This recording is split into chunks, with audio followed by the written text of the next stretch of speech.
আমরা এসেছি উজ্জয়ন্ত প্রাসাদে।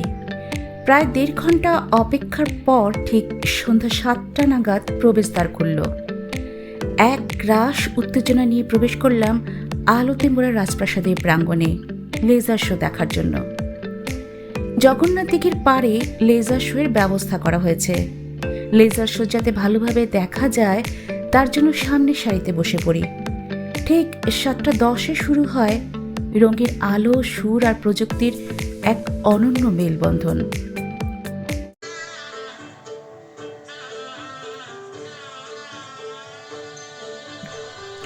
লেজার শোয়ের এই মনোমুগ্ধকর দৃশ্যের মাঝেই চলুন আমরা ফিরে যাই ত্রিপুরার গৌরবময় অতীতে।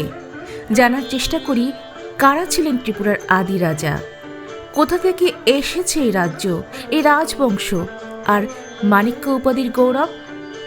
আজ থেকে প্রায় 900 বছর আগে ত্রিপুরা রাজাদের বংশতালিকা ও বংশগৌরব গাথা নিয়ে লেখা হয়েছিল এক আশ্চর্য গ্রন্থ, যার নাম রাজমালা।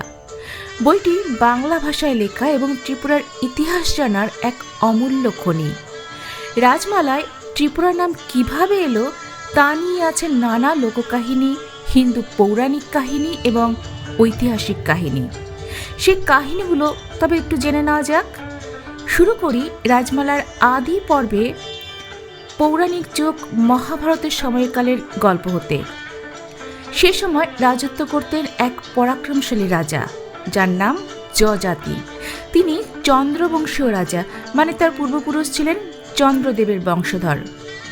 এই যযাতির পূর্বপুরুষের উল্লেখ পুরাণেও পাওয়া যায়। তো পুরাণ মতে ব্রহ্মার পুত্র অত্রি ঋষি, তার পুত্র চন্দ্রদেব, চন্দ্রদেবের পুত্র বুধ আর বুধের পুত্র পুরুরবা। এই পুরুরবাই প্রথম রাজা, যিনি প্রতিষ্ঠানপুরে সম্ভবত আজকের প্রয়াগরাজে রাজত্ব শুরু করেন। পুরুরবার পুত্র আয়ু এবং আয়ুর পুত্র নহুষ, আর নহুষের দ্বিতীয় পুত্র হলেন যযাতি। ত্রিপুরা রাজবংশের উৎপত্তি জানতে হলে যযাতির উত্তরপুরুষ সম্পর্কে জানা একান্তই প্রয়োজন। যযাতির 2 স্ত্রী, দেবযানী এবং শর্মিষ্ঠা।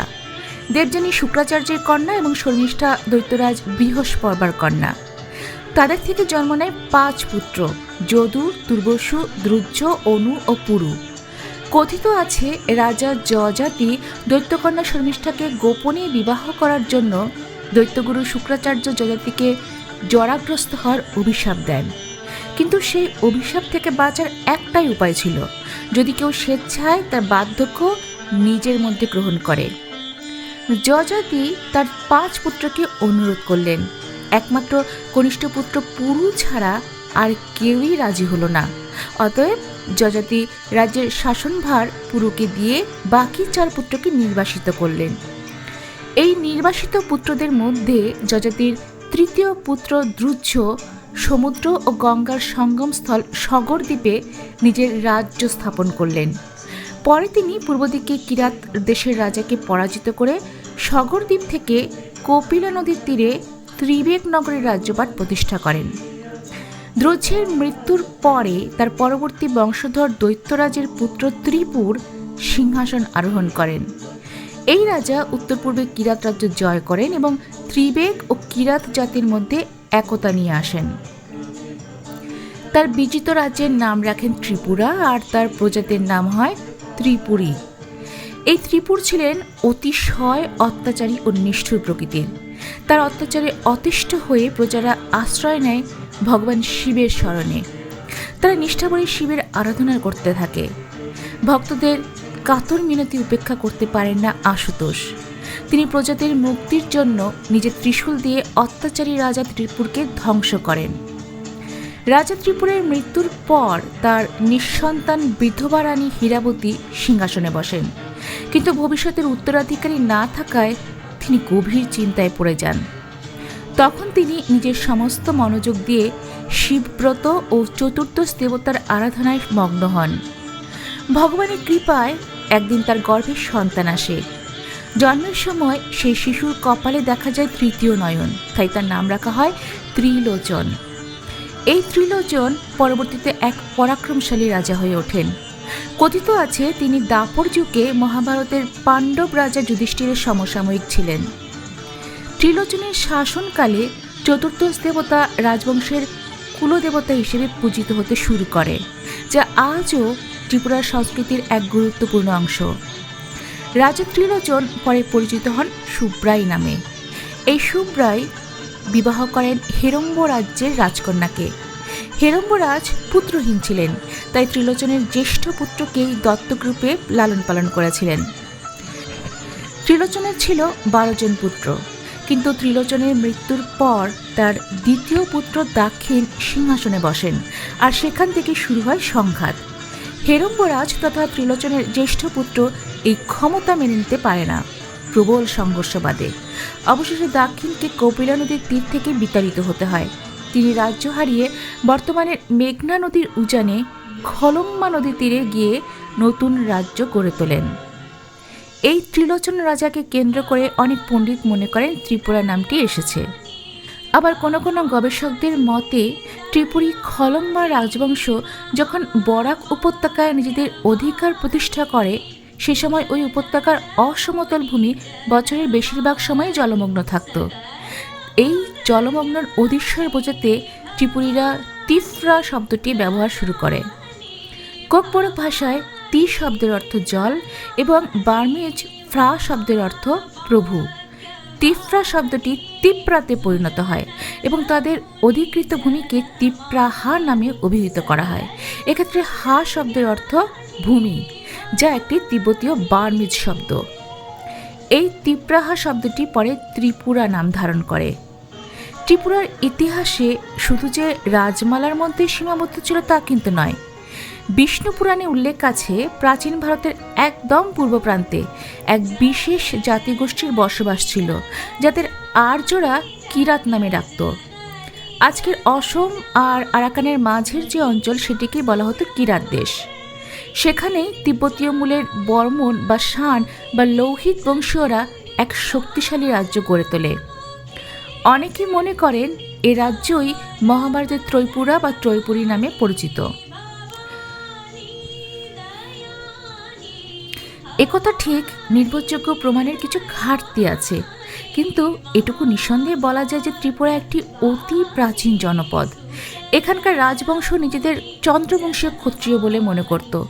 তবে নৃতত্ত্ববিদরা মনে করেন ত্রিপুরার মানুষ মঙ্গোলিয়ান জাতির উত্তরসূরি। প্রায় 5000 বছর আগে তারা মঙ্গোলিয়া থেকে ভারতে এসেছিল। এই মঙ্গোলীয় জাতি ভারতবর্ষের পূর্বাঞ্চলে এসে বসতি গড়ে তোলে। এই বৃহৎ জনগোষ্ঠীর এক শাখা ছিল বোরো।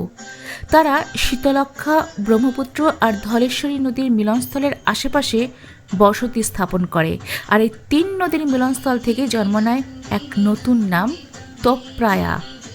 কোকবরক ভাষায় তো শব্দের অর্থ জল বা নদী এবং প্রা হল সংযোগস্থল বা মোহনা। এই তোপ্রায়া শব্দ থেকে ত্রিপুরা নামের উৎপত্তি হতে পারে। আর আর্যরা এই জনগোষ্ঠীকে কিরাত, দানব বা অসুর বলে অভিহিত করত। আরও এক মতে ত্রিপুরা রাজ্য আসলে 3টি অঞ্চল নিয়ে গঠিত, এখনকার আরাকান, চট্টগ্রাম ও কুমিল্লা। এই 3 অঞ্চলে ছিল 3টি বড় শহর বা পুর, যেগুলো নদীর তীরে অবস্থিত ছিল।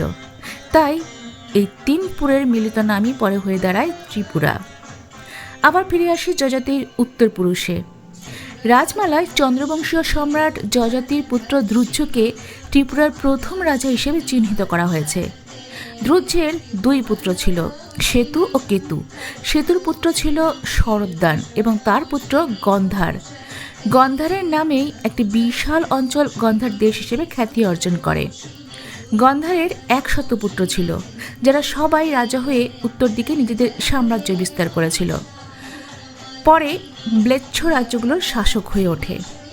বিষ্ণু পুরাণ ও মৎস্য পুরাণ মতে দ্রুজ্যবংশীয়রা পশ্চিম ভারত থেকে ক্রমে উত্তর দিকে এবং পরে চীন দেশের দক্ষিণ পূর্বাঞ্চল, বিশেষত ইউনান প্রদেশ পর্যন্ত অগ্রসর হন।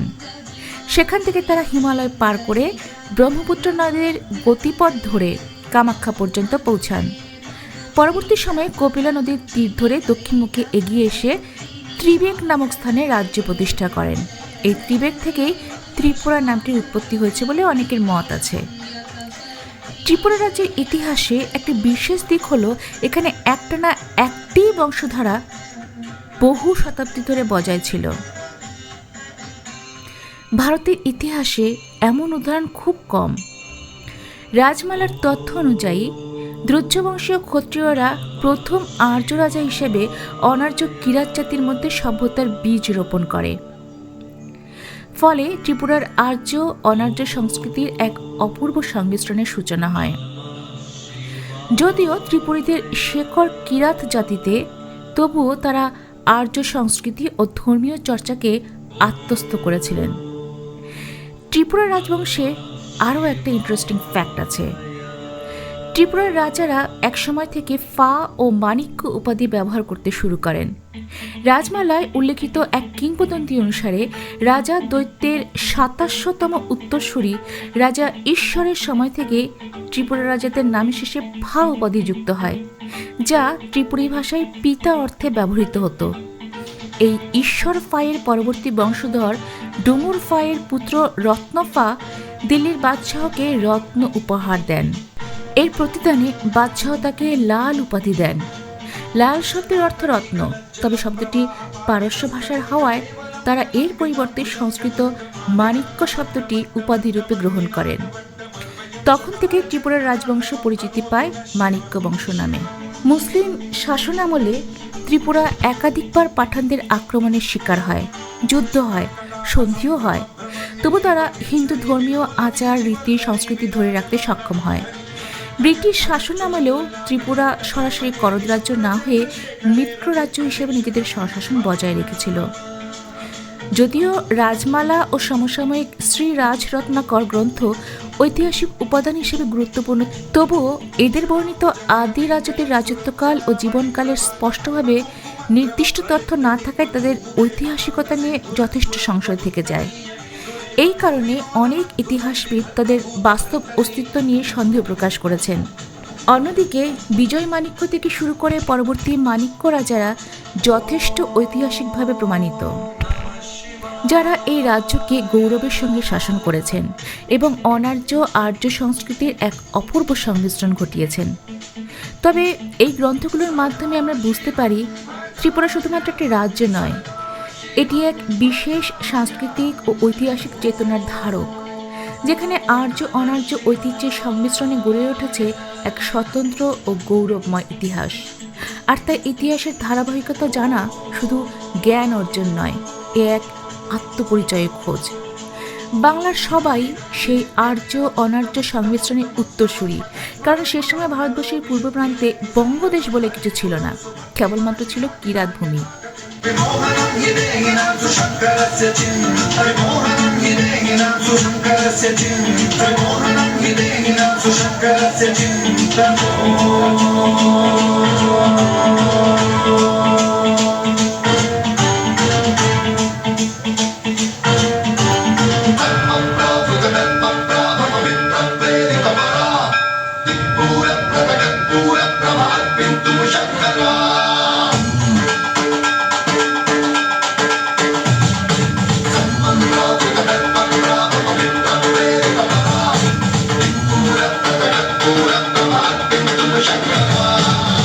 Shiva Shankara Hara Hara Shankara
శివలింగమై ఆవహించరా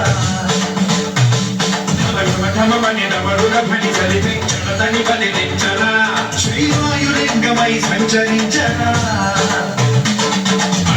అడుగున తనమున నిలిచి చలనమే కలిగించరా భస్మం చేసే అసురుడే అగ్నిలింగమై పరికార అవరదై ముంచై జల్లింగమై ఘోరా వనమై ప్రబలమౌ భూలింగమై పరమిడరా జగమే నడిపే పంచభూతలింగేశ్వర కరుణించరా శివ శివ శంకర హర హర శంకర జయ జయ శంకర దిగిరాజా దిగదాండవ శంకర ప్రకట శుభంకర ప్రళయ భయంకర దిగిరాజా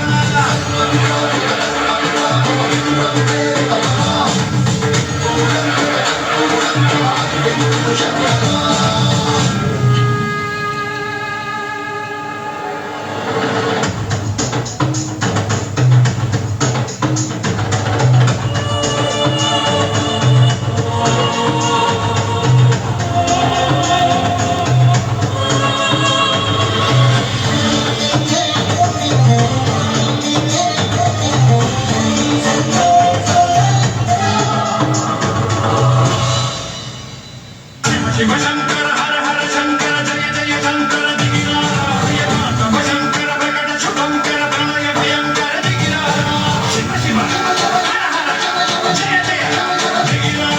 কেমন লাগলো আপনাদের লেজার শোয়ের সাথে রাজমালা পাতা থেকে জেগে ওঠা এই ঐতিহাসিক স্মরণযাত্রা?